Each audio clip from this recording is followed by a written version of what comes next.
ब्रह्मचर्य रक्षा के लिए पहला तो यह निश्चय करना होगा कि आपकी वीर में महत्व बुद्धि हो जाए। जिसे आप व्यर्थ समझ रहे हैं वो बहुत बड़ी जीवनी शक्ति है। चाहे जितना आप उसको निकालते रहिए, आपको सुख कभी नहीं मिलेगा, दुख बढ़ता चला जाएगा। और आप थोड़े दिन ब्रह्मचर्य रह के देखिए, जब आप ऐसी क्रियाओं से युक्त होने के बाद ब्रह्मचर्य रहेंगे तो कुछ समय तक आप बिल्कुल ब्रह्मचर्य नहीं रह पाएंगे। पहले समझ लीजिए, स्वाभाविक आपका वीर स्खलित होता रहेगा बिना किसी चेष्टा के, कई तरह से।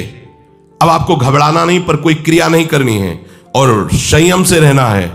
ये जितनी बातें पीछे कही गई कि ये नहीं देखना, ये नहीं सुनना, कुछ दिन बाद आप देखोगे कि आपका ब्रह्मचर्य रुकने लगा है, लंबा अंतराय करने लगा है। ऐसे भी उपासक है जिनको 10-10 वर्ष हो जाते हैं, स्वप्न दोष नहीं होता। 10-10 वर्ष स्वप्न दोष ही नहीं होता। कभी ऐसी कोई विषम परिस्थिति, औषधि आदि का प्रभाव, कुप्रभाव, वो बात अलग की है। क्यों? जब तक आप उसे रास्ता नहीं देंगे तब तक वो निकलेगा नहीं। स्वाभाविक नहीं निकलने वाली ये वस्तु है।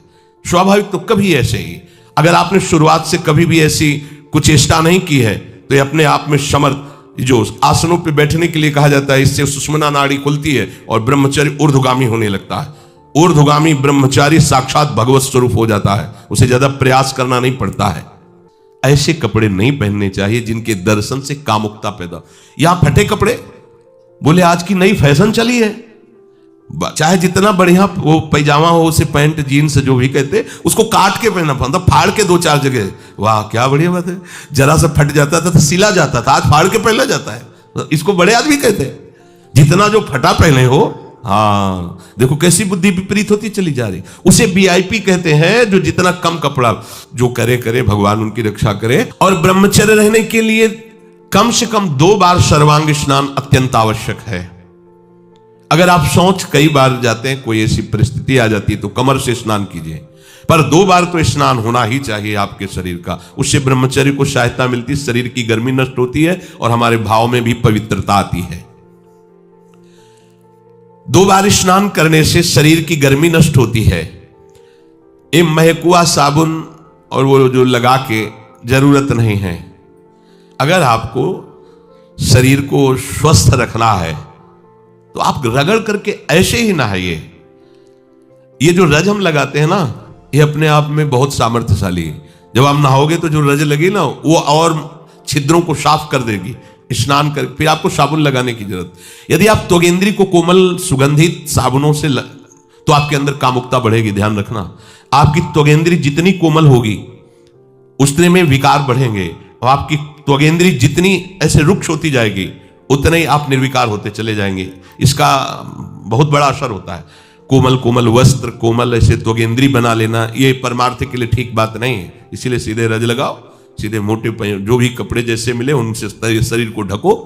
आपके कपड़े भले महंगे ना हो, पर स्वच्छ होने चाहिए, पवित्र होने चाहिए। ध्यान रखिए, कपड़े आपके साफ होने चाहिए, पवित्र होने, भले फटे हो, भले वो कम पैसे वाले हो, लेकिन पवित्र होने चाहिए, स्वच्छ होने चाहिए। उससे आपके ब्रह्मचर्य में सहायता मिलेगी। भोजन के तुरंत बाद कभी स्नान न करें। जैसे भोजन किया, शौच लग गई तो बस पेट में पानी नहीं, कमर के नीचे से, कमर से पवित्र। लेकिन भोजन, अगर भोजन पाया और तुरंत पानी डालोगे तो गर्मी सर्दी से आपके ब्रह्मचर्य पर हानि पहुंचा सकता है। अभी बच्चा ना तो लोक को जानता है, ना परलोक को जानता है, ना हित को जानता है, ना अहित को जानता है। अभी उसका ब्रह्मचर्य किसी काम लायक नहीं हुआ और वो उतर गया व्यभिचार में। क्या होगा उसका जीवन? क्या होगा जीवन? चाहे वो स्त्री स्वरूप में, चाहे पुरुष स्वरूप में हो। क्या बिना संयम के, ये पशुता के व्यवहार से किसी की ना लौकिक उन्नति होती है, ना परमार्थिक उन्नति होती है। पर कौन सुनेगा? यही कहा जाएगा, पुराने जमाने के शास्त्रों को केवल वर्णन कर रहे हैं, ये क्या जाने आधुनिक जमाने को। तो आधुनिक जमाने की दशा क्या हो रही है, आंख खोल करके देखो। ये जो खान पान गलत हो रहा है, ये जो दर्शन गलत हो रहा है, तो इस जमाने में ब्रह्मचर्य ये केवल शब्द ही लिखा मिलेगा, जीवन में नहीं मिलेगा।